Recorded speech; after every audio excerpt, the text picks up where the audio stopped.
Hello everyone. Now we are going to discuss function of complex variable. ठीक है. सो आज हम फंक्शन ऑफ कॉम्प्लेक्स वेरिएबल को study करेंगे. ठीक है. समझेंगे कि फंक्शन ऑफ कॉम्प्लेक्स वेरिएबल होता क्या है. So first of all we have to know about complex variable. ठीक है. सबसे पहले हमें किसे जानना है? कॉम्प्लेक्स वेरिएबल को समझना है कि कॉम्प्लेक्स वेरिएबल क्या है.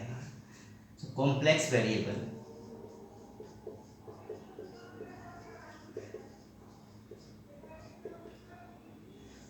A complex variable is an ordered pair of two real numbers. Okay, and it is written as z equal to x plus iota y. Okay, so देखिए यहाँ पर कॉम्प्लेक्स वेरिएबल जो है हमारा ये z है. ये क्या है? z कॉम्प्लेक्स वेरिएबल है. और ये किसका ऑर्डर्ड पेयर है? टू रियल नंबर्स हैं आपके x एंड y. ये ऑर्डर्ड पेयर है आपका x, y. तो इसका ये जो ऑर्डर्ड पेयर है ये किसे रिप्रेजेंट कर रहा है? ये कॉम्प्लेक्स वेरिएबल को रिप्रेजेंट कर रहा है. कॉम्प्लेक्स वेरिएबल किससे बना है? इन टू रियल नंबर से मिलके बना है. अब देखिए इसमें ये जो x है ये इस कॉम्प्लेक्स वेरिएबल का रियल पार्ट बोला जाएगा, एंड ये जो y है ये इस कॉम्प्लेक्स वेरिएबल का इमेजिनरी पार्ट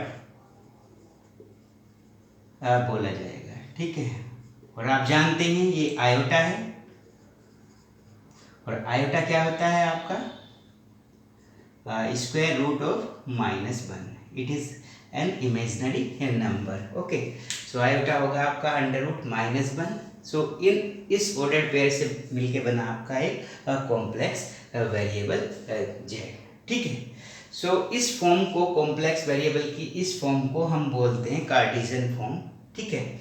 और इस फॉर्म का अगर हम रिप्रेजेंटेशन करें, ठीक है, तो देखिए जैसे आप जानते हैं 2D प्लेन होता है, ये आपका x एक्सिस होता है, ये y एक्सिस होता है. तो इसमें हम x एक्सिस को बोलते हैं रियल एक्सिस, और y एक्सिस को बोल देते हैं इमेजिनरी एक्सिस. ठीक है. ये रियल एक्सिस की पॉजिटिव डायरेक्शन है, ये इमेजिनरी एक्सिस की पॉजिटिव डायरेक्शन है. ठीक है. और ये नेगेटिव डायरेक्शन हो जाएगी, ये रियल एक्सिस की, ये इमेजिनरी एक्सिस की नेगेटिव डायरेक्शन. और इसे हम एक्स वाई प्लेन बोलते थे वहाँ पर. ठीक है.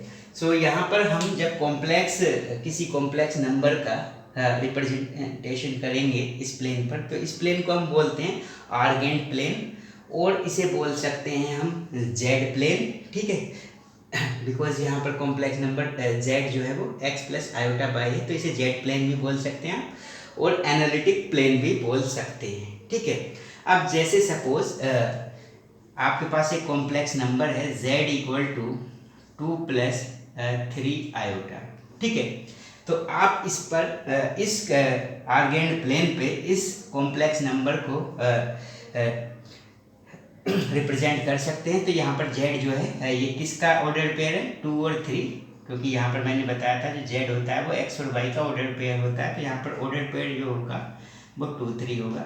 तो अब 2 3 ये जो कोऑर्डिनेट्स हैं, ठीक है, इसकी पोजीशन हम देखते हैं. तो यहाँ पर x कोऑर्डिनेट जो है वो 2 है, सो 1 2. y कोऑर्डिनेट 3 है, तो यहाँ से 1 2 3. तो यहाँ पर 2, यहाँ पर 3. तो ये जो पोजीशन होगी ये क्या होगी? 2, 3 पॉइंट होगा. यानी कहने का मतलब ये जो होगा, ये जो पोजीशन है ये किस कॉम्प्लेक्स नंबर की पोजीशन है? z equal to 2 plus 3 iota की पोजीशन है. ठीक है. ठीक. तो ये हो गया आपका इस कॉम्प्लेक्स नंबर का रिप्रेजेंटेशन. ठीक है. तो जब कॉम्प्लेक्स नंबर इस फॉर्म में होता है x प्लस आयोटा y की फॉर्म में, सो उसे हम बोलते हैं कार्टेशियन फॉर्म. ठीक है. अब कॉम्प्लेक्स नंबर की हम पोलर फॉर्म और एक्सपोनेंशियल फॉर्म को भी देख सकते हैं.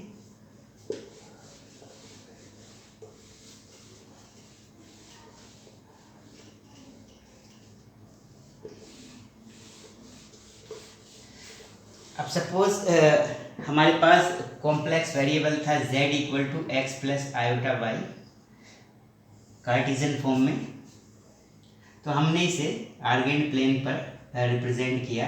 तो सपोज ये हमारा z equal to x plus iota y है। इट मीन्स ये जो आपकी डिस्टेंस है ये x होगी और ये y डिस्टेंस होगी आपकी, ठीक है। और ये आपका कॉम्प्लेक्स नंबर या कॉम्प्लेक्स वेरिएबल z का को डिनोट कर रहा है ये पॉइंट, ठीक है। और इसे हम इससे ज्वाइन कर सकते हैं, ठीक है। तो देखिए अब इस पॉइंट की पोजीशन की आपके पास एक तो ये कार्टेशियन कोऑर्डिनेट में ये वे है कि आप पहले एक्स एक्सिस पे एक्स डिस्टेंस जाएं, देन आप वाई एक्सिस की पॉजिटिव डायरेक्शन में वाई जा रहे हैं, तो आपको ये पॉइंट जो है इसकी पोजीशन मिल जा रही है। z equal to x plus iota y जो कॉम्प्लेक्स नंबर है ये मिल जा रहा है यहाँ पर। अब आपको इस पोजीशन को डिफाइन करने का एक और वे हो सकता है कि आप इस एंगल को सपोज थीटा ले लें, ठीक है। और ये जो आपका रेडियस वेक्टर है इसे r बोलते हैं, ठीक है। तो आप इस पॉइंट को ऐसे भी डिफाइन कर सकते हैं कि आप x एक्सिस से, मतलब जो रियल एक्सिस है उससे थीटा एंगल पे आप कितनी डिस्टेंस जाएंगे, r डिस्टेंस आप जाएंगे, तो आपको ये पोजीशन इस पॉइंट, ये जो पॉइंट है z equal to x plus iota y ये मिल जाएगा, उसकी पोजीशन पर आप पहुंच जाएंगे। तो यहाँ पर जो आपने इसकी पोजीशन को डिफाइन कर रहे हैं वो पहले तो आपने करा था x और y की हेल्प लेकर, कोऑर्डिनेट एक्सिस की हेल्प लेकर, ठीक है। इस बार वो रिप्रेजेंटेशन था कार्टेशियन रिप्रेजेंटेशन। अब इस बार आप इस पॉइंट की जो पोजीशन है उसे डिफाइन किससे कर रहे हैं, एंगल से और रेडियस वेक्टर से, मतलब r और थीटा से। तो ठीक है, इस फॉर्म को बोलते हैं हम पोलर फॉर्म। जब हम किसी कॉम्प्लेक्स नंबर को किस फॉर्म में रिप्रेजेंट करते हैं, r एंड थीटा की फॉर्म में रिप्रेजेंट करते हैं। तो देखिए इसकी पोलर फॉर्म क्या होगी। तो ठीक है, ये सपोज ये O है, ये पॉइंट A है और ये B है, ठीक है। तो इस ट्रायंगल में आप इन ट्रायंगल OAB में आप कोस थीटा जब लेंगे तो कोस थीटा होता है बेस अपॉन हाइपोटेन्यूज। तो बेस हो जाएगा x, हाइपोटेन्यूज हो जाएगा r, तो ये कोस थीटा हो जाएगा। और इसी ट्रायंगल में अगर आप साइन थीटा लें तो साइन थीटा इक्वल टू होता है परपेंडिकुलर अपॉन हाइपोटेन्यूज। तो परपेंडिकुलर है इस एंगल के लिए y, सो y अपॉन r मिल जाएगा। इससे आप फर्स्ट इक्वेशन जो है x की वैल्यू को अगर आप फाइंड करेंगे तो क्या मिलेगा, r कोस थीटा, और इससे आप y की वैल्यू को फाइंड करेंगे तो मिलेगा आपको r साइन थीटा, ठीक है। अब आपके पास x और y दोनों की वैल्यूज आ चुकी हैं। और देखिए आपका कॉम्प्लेक्स वेरिएबल क्या था, z equal to x plus iota y. अब यहाँ पर आप x एंड y की वैल्यूज को पुट कर दें अगर, तो z इक्वल टू मिलेगा आपका r कोस थीटा प्लस आयोटा, y के प्लेस पे पुट कर सकते हैं आप r साइन थीटा, और अब इसमें से आप r कॉमन ले सकते हैं तो ये मिल जाएगा कोस theta plus iota sine theta, ठीक है। अब देखिए ये जो आपका कॉम्प्लेक्स वेरिएबल है आपका, ये किसकी फॉर्म में है, ये r एंड थीटा की फॉर्म में है। तो मैंने आपको पहले ही बताया था जब किसी कॉम्प्लेक्स नंबर को हम किसकी फॉर्म में लिखते हैं, r और थीटा की फॉर्म में लिखते हैं, तो वो फॉर्म क्या होती है उसकी, वो फॉर्म होती है पोलर फॉर्म। तो ये क्या है इस कॉम्प्लेक्स वेरिएबल की, ये हो गई पोलर फॉर्म, ठीक है। तो ये पोलर फॉर्म हो गई। कार्टेशियन फॉर्म हमने लिया था सबसे पहले, उसके बाद हमने पोलर फॉर्म देखा। अब हम लिख लेते हैं एक्सपोनेंशियल फॉर्म।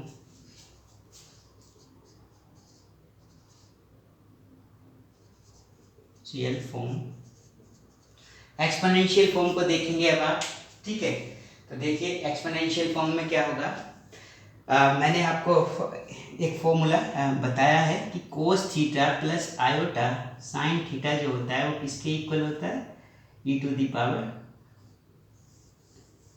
आयोटा थीटा के इक्वल होता है। तो देखिए यहाँ पर cos theta plus i sine theta, iota sine theta को आप क्या लिख सकते हैं, e to the power iota theta. तो ये z आ जाएगा आपका r e to the power iota theta. ठीक है, अब ये जो कॉम्प्लेक्स नंबर है ये किसकी फॉर्म में है? एक्सपोनेंशियल की फॉर्म में। तो इसका मतलब ये क्या है? ये इस कॉम्प्लेक्स नंबर की एक्सपोनेंशियल फॉर्म है। तो इस तरह से आपने कॉम्प्लेक्स वेरिएबल की तीनों फॉर्म को देखा। हाँ, सबसे पहले थी ये कार्टेशियन फॉर्म, ये पोलर फॉर्म और ये एक्सपोनेंशियल फॉर्म। ठीक है, तो हमने कॉम्प्लेक्स नंबर को तीनों फॉर्म में रिप्रेजेंट किया। ठीक है, और अब देखिए हम कॉम्प्लेक्स नंबर की कॉन्जुगेट और कॉम्प्लेक्स नंबर के मॉडुलस की बात करेंगे। ठीक है,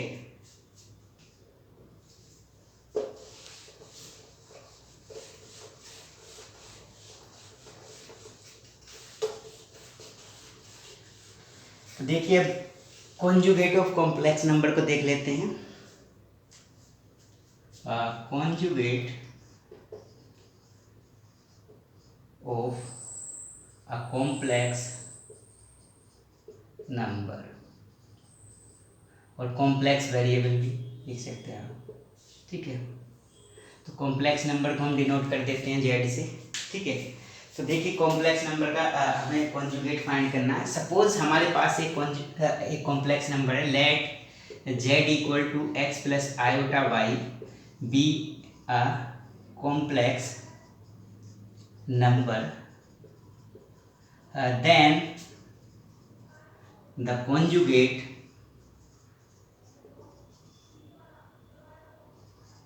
of z is, तो कॉन्जुगेट जो z का होगा उसे हम डिनोट करते हैं z बार से। ठीक है, और इसका कॉन्जुगेट होगा इस कॉम्प्लेक्स नंबर का, तो इस कॉम्प्लेक्स नंबर का ये जो कार्टेशियन फॉर्म में है इसका कॉन्जुगेट हो जाएगा x माइनस आयोटा वाई। तो कॉन्जुगेट के लिए हम क्या करते हैं? कॉन्जुगेट के लिए हम जो कॉम्प्लेक्स नंबर है हमारा z, उसमें जो आयोटा है उसका साइन चेंज कर देते हैं। तो अगर यहाँ पर प्लस आयोटा है तो हमने माइनस आयोटा कर दिया। ठीक है, तो ये आपका कॉम्प्लेक्स नंबर का कॉन्जुगेट मिल गया z बार। तो ये कॉम्प्लेक्स नंबर तो आपका किस में था? कार्टेशियन फॉर्म में था। अगर सपोज ये z जो होता है इस अपनी पोलर फॉर्म में होता, तो पोलर फॉर्म z की ये होती है,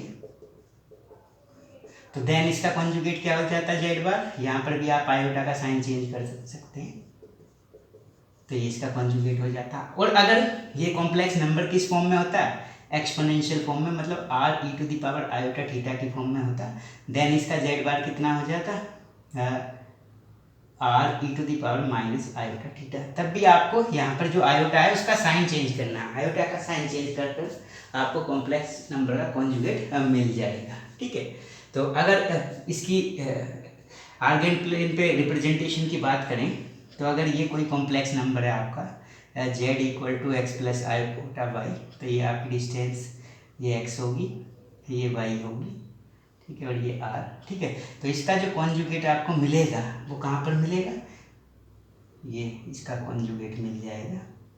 ठीक है, और z बार ये होगा आपका x माइनस आयोटा वाई। ठीक है, तो कॉन्जुगेट में यहाँ पर अगर ये जो है आर्गेन प्लेन में वाई एक्सिस की पॉजिटिव डायरेक्शन में है यहाँ पर, तो यहाँ पर ये नेगेटिव डायरेक्शन में मिल जाएगा। ठीक है, तो ये था conjugate of a complex number. अब कॉम्प्लेक्स नंबर के मॉडुलस की बात कर लेते हैं कि मॉडुलस क्या होता है कॉम्प्लेक्स नंबर की। ठीक है,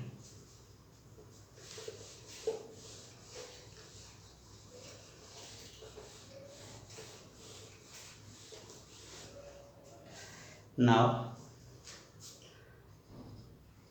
modulus of a complex number.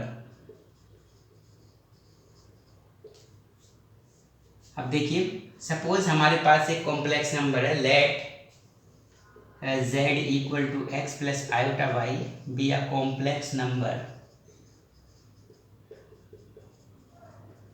ठीक है, तो कॉम्प्लेक्स नंबर है ये। ठीक, तो इसका मॉडुलस क्या होगा? Then modulus of z is, इसे डिनोट करेंगे हम मोड z से, इक्वल टू होगा under root x square plus y square इसका मतलब मॉडुलस ऑफ जेड का मतलब कि एक्स क्या है, इस कॉम्प्लेक्स नंबर का रियल पार्ट है, तो real part of Z square plus imaginary part of Z square, मतलब रियल पार्ट का स्क्वायर करिए और इमेजिनरी पार्ट का स्क्वायर करिए और दोनों का सम का जो अंडर रूट होगा वो इसका क्या हो जाएगा, मॉडुलस हो जाएगा। ठीक है, अगर आप इसकी आर्गेंट प्लेन पर देखें, इसे रिप्रेजेंट करें, तो अगर ये आपका कोई कॉम्प्लेक्स नंबर है z equal to x plus iota y, so ये x होगा, ये डिस्टेंस y होगी, और ये जो डिस्टेंस होगी ये किसे शो करेगी, ये इसके मॉडुलस को रिप्रेजेंट करेगी। वैसे भी ये देखिए ये 90 डिग्री है तो राइट एंगल ट्रायंगल है, ये हाइपोटेन्यूज है, तो ये किसके इक्वल हो जाएगा, sum of squares of x and y। ठीक है, तो ये पाइथागोरस थ्योरम से ये आ जाएगा आपका x square plus y square के अंडर रूट के इक्वल। तो यही क्या होगा, ये किसे रिप्रेजेंट कर रहा है, ये इस मॉडुलस के इस कॉम्प्लेक्स नंबर के मॉडुलस को रिप्रेजेंट कर रहा है, और ये एक्स वाई प्लेन है आपका, और आपने ये कार्टेशियन फॉर्म में आपके पास क्या था, कॉम्प्लेक्स नंबर था, तो उसका मॉडुलस ये हो गया। ठीक है, अब आप इसका अगर स्क्वायर कर दें तो ये हो जाएगा x square plus y square, और आप इसे x square plus y square को ऐसे भी लिख सकते हैं, x plus iota y x minus iota y. अब देखिए एक्स प्लस आयोटा वाई क्या है आपका, जेड है जो कॉम्प्लेक्स नंबर था आपका, और एक्स माइनस आयोटा वाई क्या है, इस कॉम्प्लेक्स नंबर का कॉन्जुगेट है, यानी जेड बार है। तो यहाँ पर एक आपके लिए एक इम्पोर्टेंट रिजल्ट निकल के आया कि मोड जेड स्क्वायर किसके इक्वल होता है, जेड इंटू जेड बार की। तो कहने का मतलब किसी complex number the product of a complex number and their conjugate is always equal to the square of mod of that complex number. कहने का मतलब किसी कॉम्प्लेक्स नंबर के मोड का जो स्क्वायर होता है वो किसके इक्वल होता है, उस कॉम्प्लेक्स नंबर और उसके कॉन्जुगेट के प्रोडक्ट के इक्वल होता है। ठीक है, तो यहाँ पर ये आपको रिजल्ट मिल चुका है। ठीक है, अब दूसरी बात ये है कि ये कॉम्प्लेक्स नंबर था आपका किसमें, कार्टेशियन फॉर्म में। अगर आपका कॉम्प्लेक्स नंबर होता है पोलर फॉर्म में, तो पोलर फॉर्म होती है r cos theta plus iota sine theta. ठीक है, तब इसका मोड क्या होता है, इसका मोड होता है ये आर, देन आर क्या होगा, इसका मॉडुलस होगा। वैसे भी देख लीजिए, अगर आप इसके रिप्रेजेंटेशन की बात करेंगे तो हमने इसे पोलर फॉर्म में आर और थीटा की हेल्प से डिफाइन किया था। तो देखिए ये तो आपका थीटा था और ये आपका आर था। ठीक है, तो ये एक्स था, ये वाई था। जब इसमें आपने कोस थीटा अप्लाई किया था तो आपको मिला था x upon r, sine theta मिला था तो मिला था वाई अपॉन आर। तो इससे आपका एक्स इजिकल टू मिला था आर कोस थीटा और y इक्वल टू मिला था आर साइन थीटा। दोनों का स्क्वायर कर दीजिए और सम कर दीजिए, तो इसका स्क्वायर होगा x square plus y square, और जब इसका स्क्वायर करेंगे तो आर स्क्वायर यहाँ पर, आर स्क्वायर यहाँ पर, आर स्क्वायर कॉमन हो जाएगा, और cos square theta plus sine square theta कितना हो जाएगा, 1 हो जाएगा। अब देखिए ये आर स्क्वायर की वैल्यू है, आर की वैल्यू कितनी होगी, under root x square plus y square. तो कहने का मतलब आर जो है देखिए किसके इक्वल है, मॉडुलस के इक्वल है। यही तो मॉडुलस था किसमें, कार्टेशियन फॉर्म में। ठीक है, तो यहाँ पर ये आर इसका मॉडुलस हो जाएगा। और अगर कॉम्प्लेक्स नंबर आपका किस में है, एक्सपोनेंशियल फॉर्म में है, e to the power iota theta, तो यहाँ पर इस आर को बोलते हैं आप इसका मॉडुलस। ठीक है, तो ये इसका मॉडुलस हो जाएगा। ठीक है, और यहाँ पर जो थीटा है, थीटा क्या है, थीटा जो है वो आपका एम्पलीट्यूड है किसका, इस कॉम्प्लेक्स नंबर का। तो थीटा कैसे फाइंड करते हैं आप, थीटा को फाइंड करने के लिए आप क्या करेंगे, ये दोनों जो इक्वेशन थी आपकी, इन दोनों इक्वेशन को लें या इन दोनों को लें, तो इसमें इस इक्वेशन को इससे डिवाइड कर दें, तो y अपॉन आर करेंगे, सॉरी y अपॉन एक्स करेंगे आप, इसे इससे डिवाइड किया तो देखिए आर से आर कैंसिल हो जाएगा, sine theta upon cos theta कितना होगा, टेन थीटा, तो इससे थीटा कितना आएगा, tan inverse y upon x. ठीक है, तो ये बोला जाएगा कि इस कॉम्प्लेक्स नंबर का क्या बोला जाएगा, ये इस कॉम्प्लेक्स नंबर का बोला जाएगा ये एम्पलीट्यूड, ठीक है, या आर्गुमेंट भी बोल सकते हैं इसे, ठीक है। तो आर्गुमेंट इक्वल टू क्या होगा, tan inverse imaginary part upon real part, ठीक है। तो ये था modulus of a complex number and argument of a complex number, ठीक है। तो देखिए हमने कॉम्प्लेक्स नंबर, उसका मॉडुलस, उसका आर्गुमेंट और उसकी तीनों फॉर्म को स्टडी किया, polar form, Cartesian form and exponential form. अब हम अपने मेन टॉपिक पे आते हैं। हमारा मेन टॉपिक है फंक्शन ऑफ कॉम्प्लेक्स वेरिएबल। तो कॉम्प्लेक्स वेरिएबल को हम समझ चुके हैं और उसकी तीनों फॉर्म को भी हमने स्टडी किया, ठीक है। अब फंक्शन ऑफ कॉम्प्लेक्स वेरिएबल क्या होता है उसे स्टडी करते हैं। देखिए पहले इसे बताने से पहले आपको जो 12th क्लास में आपने स्टडी किया है तो वहाँ पर आपका जो फंक्शन होता था y equal to f x आप लिखते थे। तो इसका मतलब क्या होता था, y is the function of x, और वहाँ पर x और y दोनों कैसे वेरिएबल होते थे, रियल वेरिएबल होते थे, ठीक है। x इंडिपेंडेंट वेरिएबल था और y डिपेंडेंट वेरिएबल था। मतलब x can take any value and y की जो वैल्यू है वो किस पे डिपेंड कर रही है, x पे डिपेंड कर रही है। जैसे जब तक आपको x की वैल्यू नहीं पता होगी तो आप y की वैल्यू फाइंड नहीं कर सकते, ठीक है। तो ये था आपका फंक्शन, और वहाँ पर आपके जो भी स्टडी करते थे वो रियल फंक्शंस को स्टडी करते थे। तो इसलिए वहाँ पर आपको ये नहीं बोला गया कि y जो है वो किसका फंक्शन है, x का, और x क्या है, रियल वेरिएबल। तो बोलना तो चाहिए था कि फंक्शन ऑफ रियल वेरिएबल, क्योंकि वेरिएबल कैसा था वहाँ पर, रियल था। लेकिन वहाँ पर दोनों ही वेरिएबल रियल थे और आपके सिलेबस में फंक्शन ऑफ कॉम्प्लेक्स वेरिएबल भी नहीं था। तो वहाँ पर आप ये रियल फंक्शंस को नहीं, फंक्शन ऑफ रियल वेरिएबल नहीं बोलते थे, सिंपल फंक्शन बोलते थे। तो इसी तरह से अब हमें समझना है फंक्शन ऑफ कॉम्प्लेक्स वेरिएबल। तो अब देखिए हम एक फंक्शन डिफाइन कर रहे हैं w equal to f z, ठीक है भाई। अब w जो फंक्शन है वो किसका है, z का। तो और z क्या है आपका, यहाँ पर z जो होता है वो क्या होता है, x प्लस आयोटा वाई, यानी z क्या है आपका, कॉम्प्लेक्स वेरिएबल है। और कॉम्प्लेक्स वेरिएबल किस फॉर्म में होता है, इस फॉर्म में होता है x प्लस आयोटा वाई, ठीक है। x उसका रियल पार्ट और y इसका इमेजिनरी पार्ट। तो कहने का मतलब w को आप कैसे रीड करेंगे, w is the function of complex variable z। तो w क्या हो गया आपका, फंक्शन ऑफ कॉम्प्लेक्स वेरिएबल। तो w आपका हो गया फंक्शन ऑफ कॉम्प्लेक्स वेरिएबल। और अगर यहाँ पर देखें हम तो किसका फंक्शन है, वो किस कॉम्प्लेक्स वेरिएबल का फंक्शन है, function of complex variable z equal to x plus iota y. तो ये होता है आपका फंक्शन ऑफ कॉम्प्लेक्स वेरिएबल, ठीक है। अगर आप यहाँ पर इसकी डोमेन और कोडोमेन की बात करें तो ये w इक्वल टू हो जाएगा आपका एफ जेड, तो ये डोमेन हो जाएगी, ये कोडोमेन हो जाएगी, ठीक है। तो यहाँ पर इनपुट का सेट होगा ही, तो इसमें आप z equal to x plus iota pi put करेंगे, इस फॉर्म में कॉम्प्लेक्स नंबर जाएगा और आपको आउटपुट मिल जाएगा किसमें, w की फॉर्म में। और सपोज w जब आपको मिला तो ये मिल गया u प्लस आयोटा v, ठीक है।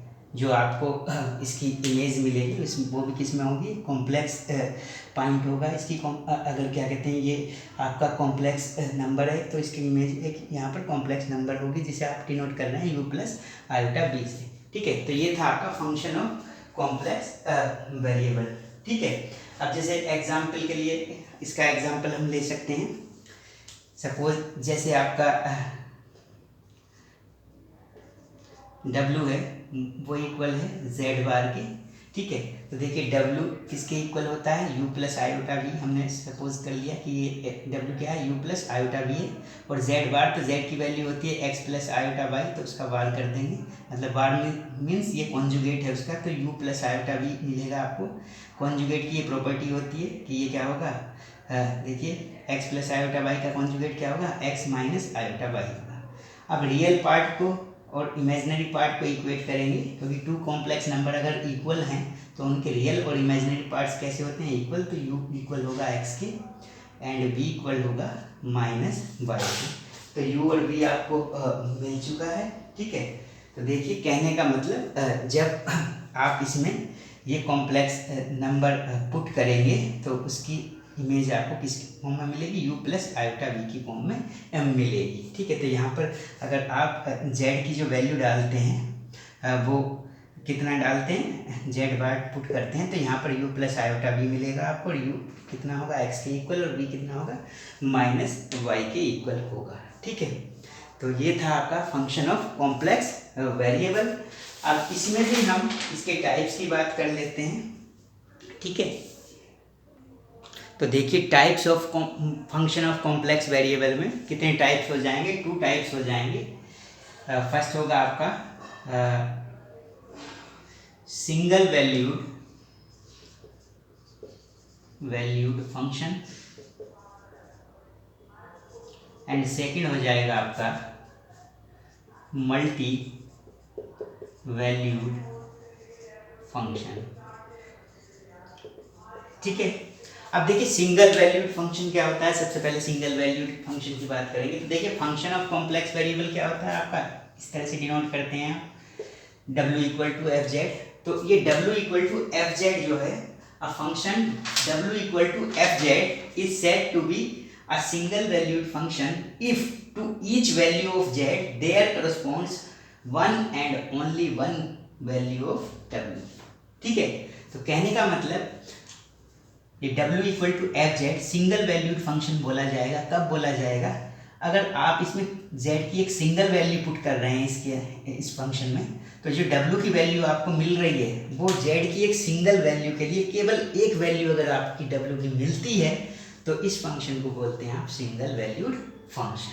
ठीक है, जैसे फॉर एग्जांपल अगर हम लिख दें w equal to f z या इक्वल टू जेड स्क्वायर हो गया, तो ये जेड की जब आप इसमें कोई पर्टिकुलर वैल्यू सपोज ये आपने पुट की जेड इक्वल टू पुट कर दिया 1 प्लस आयोटा, तो देखिए इसका एफ जेड कितना मिलेगा, मतलब डब्ल्यू कितना मिलेगा जेड स्क्वायर, सो 1 प्लस आयोटा स्क्वायर, सो ये डब्ल्यू इक्वल टू मिला आपका 1 का स्क्वायर 1, आयोटा का स्क्वायर -1 एंड ट्वाइस आयोटा, तो ये देखिए कैंसिल, डब्ल्यू की वैल्यू मिली 2 आयोटा।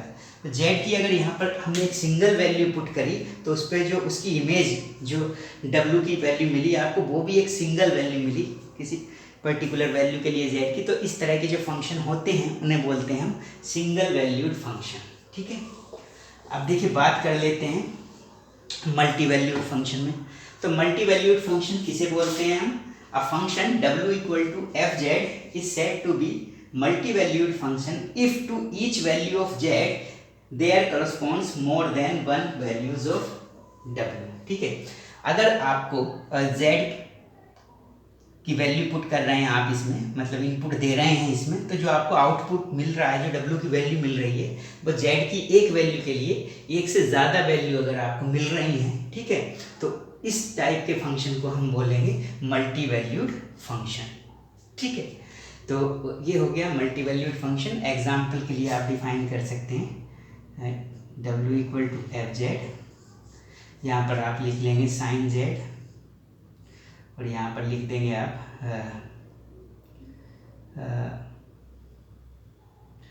माइनस साइन जेड ले लेंगे -π to 0, और ये ले लेंगे आप 0 to π, तो ये हो गया आपका साइन जेड। तो ये किसका एग्जाम्पल हो जाएगा, ये एग्जाम्पल हो जाएगा मल्टी वैल्यूड फंक्शन का एग्जाम्पल हो जाएगा, कि इसमें आप z की वैल्यू कोई सिंगल वैल्यू के लिए आपको जो एफ जेड है, जो w है, उसकी एक से ज़्यादा वैल्यू मिलेंगी। ठीक है, तो इसे बोलते हैं आप मल्टी वैल्यूड फंक्शन। ठीक है, तो आज हमने फंक्शन ऑफ कॉम्प्लेक्स वेरिएबल और उसके बेसिक्स को स्टडी किया। सबसे पहले हमने कॉम्प्लेक्स वेरिएबल को समझा, फिर उसकी फॉर्म्स को समझा। ठीक है, उसके बाद हमने फंक्शन ऑफ कॉम्प्लेक्स वेरिएबल को समझा, and then complex function of complex variable के जो दोनों टाइप्स हैं, सिंगल वैल्यूड फंक्शन और मल्टी वैल्यूड फंक्शन, दोनों को स्टडी किया। ठीक है, तो अब हम जो नेक्स्ट क्लास है उसमें हम लिमिट्स एंड कॉन्टिन्यूटी की बात करेंगे, किसके लिए, फंक्शन ऑफ कॉम्प्लेक्स वेरिएबल के लिए। ठीक है।